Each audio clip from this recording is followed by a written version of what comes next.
بسم اللہ الرحمن الرحیم۔ کوے ہر گھر میں آ کر دولت اور پریشانی کی خبر کیسے پہنچاتے ہیں؟ حضرت محمد صلی اللہ علیہ وسلم کا فرمان سن لیں۔ ناظرین، آپ نے یہ بات بہت سارے بھائیوں اور اکثر اپنی دادی امی، نانی امی یا گاؤں وغیرہ میں عمر رسیدہ عورتوں سے سنی ہوگی کہ کوا آنے والے وقت کو پہلے سے جان لیتا ہے۔ اگر کوے مل کر آپ کے گھر کی چھت پر یا گھر کی دیوار پر آ کر ایک دوسرے سے لڑ پڑیں، جھگڑنے لگ پڑیں، تو یاد رکھیں کہ اس گھر پر کوئی برا وقت آنے والا ہے، کیونکہ کووں کا ایک دوسرے سے لڑنا جھگڑنا اچھا نہیں سمجھا جاتا۔ اسی لیے سارے گھر والوں کا صدقہ خیرات ضرور کریں۔ اگر دوپہر سے پہلے کوا آپ کے گھر کی دیوار پر یا چھت پر اکیلا بولنا شروع کر دے، سمجھیں کہ آنے والے دنوں میں آپ کے لیے خوشخبری ہے۔ آپ کی دولت میں اضافہ ہو سکتا ہے، آپ کے روزگار میں اضافہ ہو سکتا ہے، آپ کو خزانہ مل سکتا ہے، آپ کو کوئی بڑی کامیابی مل سکتی ہے۔ اگر کوئی کوا اچانک منہ میں روٹی کا ٹکڑا لیے نظر آ جائے تو سمجھیں کہ آپ کی کوئی بڑی خواہش پوری ہونے والی ہے۔ اگر کبھی کسی بھی آدمی کے سر پر بیٹھ کر دے تو اس کے دن اچھے آنے والے ہوتے ہیں، اور اگر کوا اس کے سر پر بیٹھ جائے تو اس کے لیے برا وقت قریب ہوتا ہے۔ اس بات میں کس حد تک صداقت ہے؟ ہمارے پیارے آقا صلی اللہ علیہ وسلم نے اس بارے میں کیا ارشاد فرمایا ہے اور یہ باتیں پھیلائی کیوں گئی ہیں؟ کیونکہ گاؤں میں اکثر لوگ ان باتوں پر بے حد یقین کرتے ہیں۔ اگر ان سے پوچھا جائے کہ ان باتوں کا آپ بہت یقین کرتے ہیں، ہم مسلمان ہیں، قرآن و حدیث میں ان کا حوالہ کیا ہے، تو وہ یہی بات کہتے ہیں کہ ہمارے بزرگوں نے آزمایا ہوا ہے، یہ حقیقت ایسا ہی ہوتا ہے۔ اب اس کی صداقت کو جاننے کے لیے آپ سے ہماری گزارش ہے کہ یہ ویڈیو مکمل دیکھیے گا۔ تو ناظرین، بات ہو رہی تھی کوے کے اچھے اور برے اشاروں کی۔ اور بھی بہت سارے پرندے ہیں جو گھروں پر آتے ہیں، تو زیادہ تر لوگ کوے کے بارے میں ہی ایسے سوالات کیوں کرتے ہیں؟ اس کے لیے آپ تھوڑا سا کوے کی ہسٹری معلوم کر لیں، پھر آپ کے لیے سمجھنا اور بھی آسان ہو جائے گا۔ کوا بہت چالاک پرندہ ہوتا ہے، اس کی نظر بہت تیز ہوتی ہے جو اسے خوراک اور دشمنوں سے آگاہ کرتی ہے۔ انسانوں سے خصوصاً محتاط رہتا ہے اور خطرے کی صورت میں کائیں کائیں کر کے آسمان سر پر اٹھا لیتا ہے اور اپنے دوسرے ساتھی بھی بلا لیتا ہے جو حفاظت کے لیے ادھر ادھر چکر لگاتے رہتے ہیں۔ کوا اپنے بچوں اور انڈوں کی بہت حفاظت کرتا ہے، اور اگر کہیں چیل یا بلی نظر آ جائے تو کوے اس پر کود پڑتے ہیں اور اسے وہاں سے بھاگنے پر مجبور کر دیتے ہیں۔ اگر ان کے گھونسلے سے انڈا نکالنے کی کوشش کی جائے تو یہ انسان کے سر پر ٹھونگے مار مار کر خون نکال دیتے ہیں۔ اسی لیے کوے کو سب سے چالاک پرندہ مانا جاتا ہے۔ اپنے ساتھی کی لاش پر ماتم کرتے ہوئے اوپر اڑنے والے پرندے نیچے کے منظر کبھی نہیں بھولتے۔ ان کے مرنے والے ساتھی کے پاس موجود انسان یا جانور کا چہرہ انہیں ہمیشہ یاد رہتا ہے اور وہ خود اس سے ہمیشہ بچنے کی کوشش کرتے رہتے ہیں۔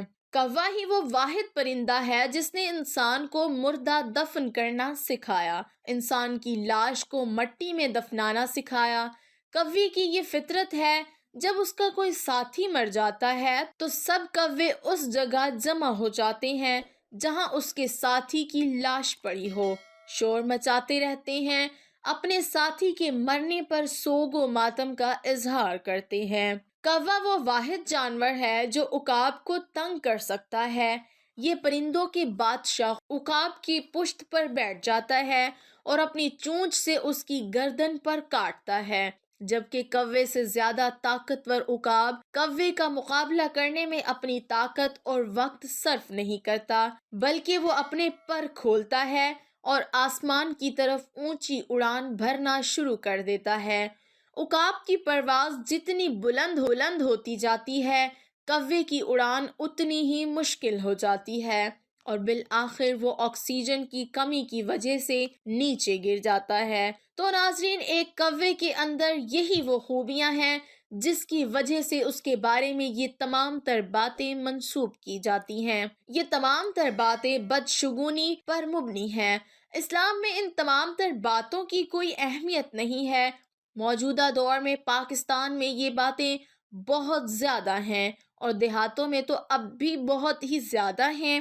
اس کی ایک وجہ دو تہذیبوں کا باہمی تمدن، جیسا کہ آزادی سے سویلائزیشن اور موت کی نشانیاں دینا اور بہت سی چیزیں ہیں جن کو بدشگونی کہہ دیا جاتا ہے۔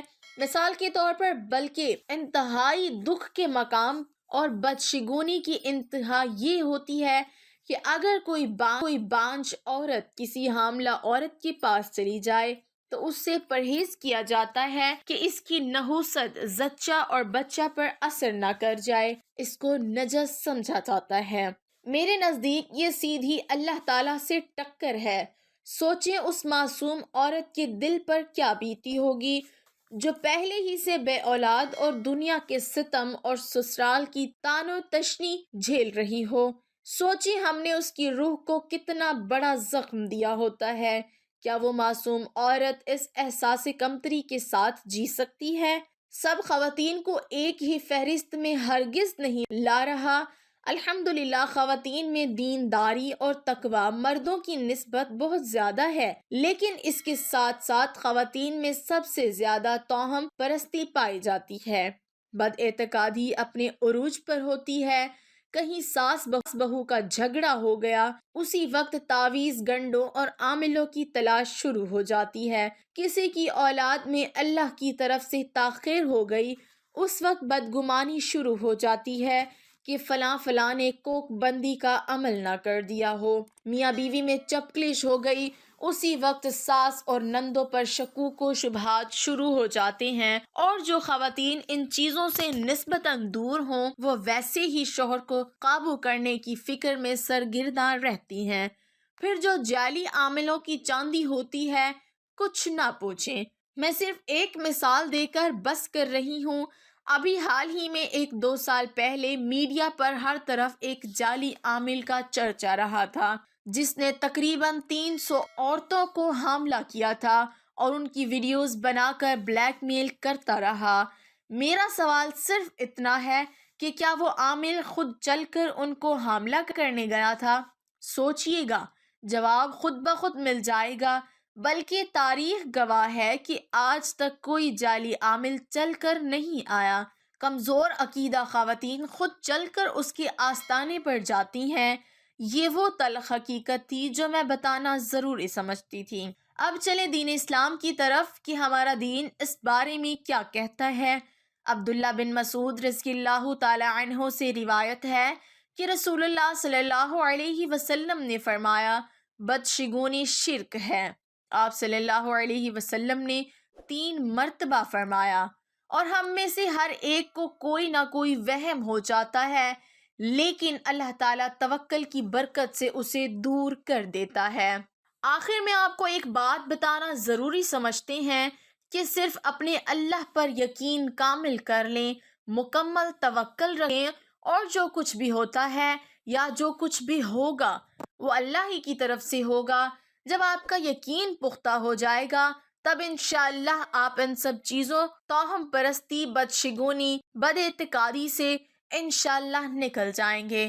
یقین کریں زندگی ہلکی پھلکی محسوس ہونا شروع ہو جائے گی۔ شرط صرف رب ذوالجلال پر مکمل اعتقاد، یقین اور توکل ہے۔ اللہ تعالیٰ نے کسی کے ہاتھ میں تمہارا رزق، تمہاری عزت، تمہارا مستقبل، تمہاری کامیابی نہیں رکھی، سب اللہ تعالیٰ کے پاس ہے۔ محض وقتی فائدے کے لیے کسی کے سامنے مت جھکنا، اللہ تعالیٰ پر کامل یقین رکھو۔ دیکھیں تو آج امت کی اکثریت عدم یقین کا شکار ہے۔ دنیاوی امور سے لے کر دین کے معاملات تک ہر چیز میں مختلف قسم کے شکوک و شبہات، جبکہ بندہ مومن کی زندگی کامل یقین سے عبارت ہوتی ہے، اور حکم بھی اس کا دیا گیا ہے کہ انسان مقام یقین تک پہنچے۔ وآخر دعوانا ان الحمد للہ رب العالمین۔